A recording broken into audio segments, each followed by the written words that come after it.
When you have fish in the water, there's buoyancy there. They're dragging this net full of fish to the shore, all 6 of them. But suddenly, when they get to the shore, Jesus speaks to Peter. He says, "Bring of the fish that you have caught." And Peter walks in the water, and he snatches all 153 by himself, boom, onto the shore, up out of the water and onto the shore. Now, folks, is that text there to show us that Peter was on steroids? No. That text is there to show us he is the fulfillment of the prophecy of John chapter 10, verse 16, when Jesus said, "Others I have that are not of this fold," referring to the Gentiles. "Them I also must gather, and there shall be one flock and one shepherd." Yes, Jesus is the one shepherd, 1 Peter 3:20 says, but it is that one shepherd, Jesus, who makes Peter his visible shepherd on this earth. Not taking away from the shepherdness of Jesus, but establishing it visibly on this earth. And it's immediately thereafter that Jesus asks the questions of Peter. "Do you love me? Do you love me? Do you love me?" And Peter responds, "I love you." And Jesus says, "Feed my sheep, feed my lambs, feed my sheep." The church, along with St. Cyprian and the fathers, have always understood this to be Peter and his successors, the bishops of Rome. God bless you.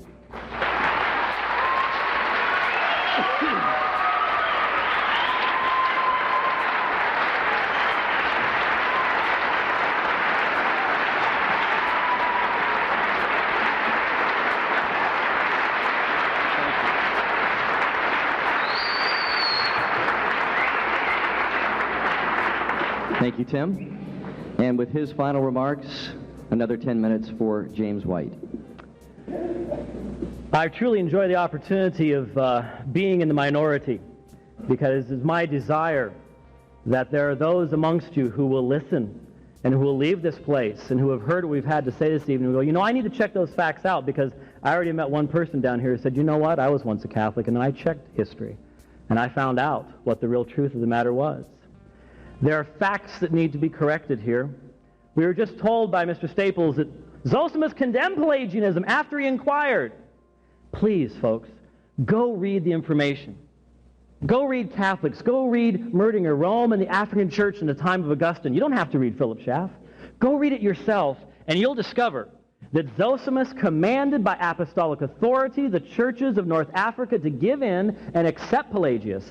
And it wasn't until the North African churches, including Augustine, said, no, sir, we will not do so, and the emperor likewise said he's a heretic, that all of a sudden Zosimus reversed course and allowed the condemnation of Pelagius to go on.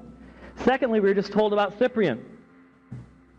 Klaus Schatz, papal primacy. He's a Jesuit, received his doctorate at Rome's Gregorian University in 74, and since 75 has taught church history at the St. Georgian School of Philosophy and Theology in Frankfurt, Germany. And for some reason, his whole discussion of Cyprian mentions the fact that Cyprian does believe that all bishops sit upon the seat of Peter, and instead of a smokescreen from me, this Jesuit recognizes that the church in North Africa, the council that was quoted, wasn't just talking about them. In fact, it was a direct response to Stephen, Bishop of Rome, that Cyprian and his followers rebuked. That's just another fact. Alexander IV's decree, we were just told, it was just juridical and it's been changed. Who changed it?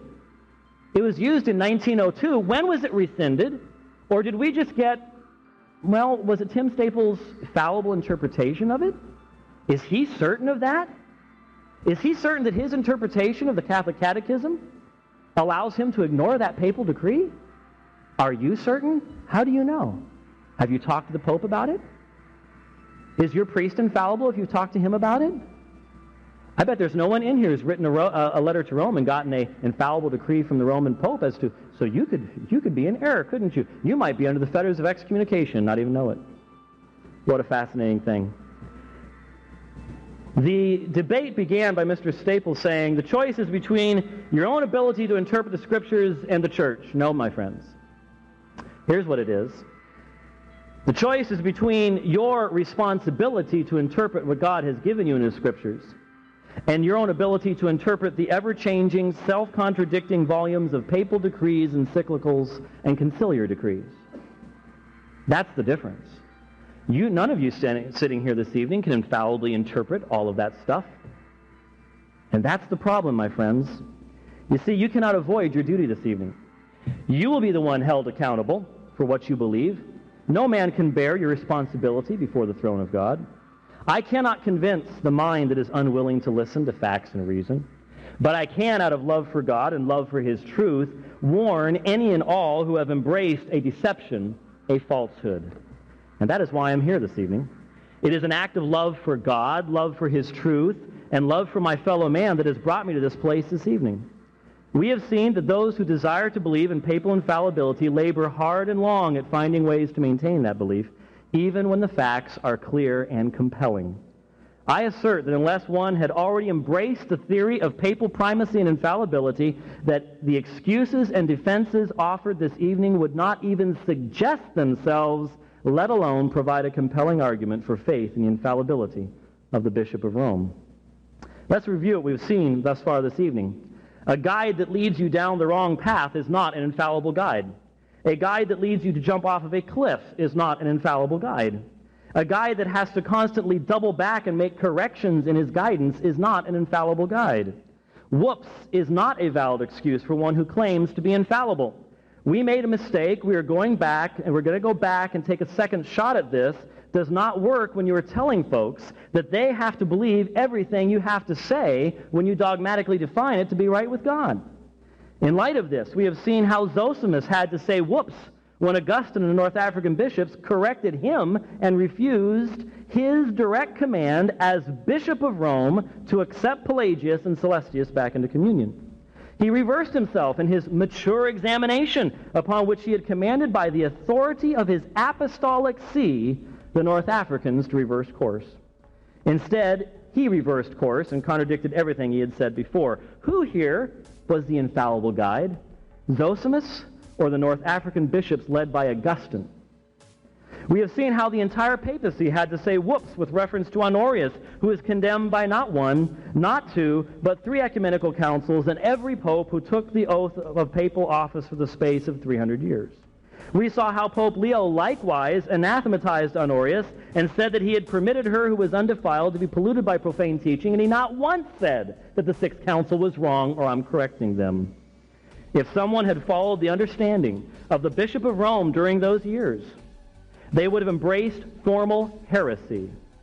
We have likewise seen how Cardinal Bellarmine had to come up with a lie to cover for Sixtus V, not quite as infallible as we thought Vulgate, a whoops of biblical proportions.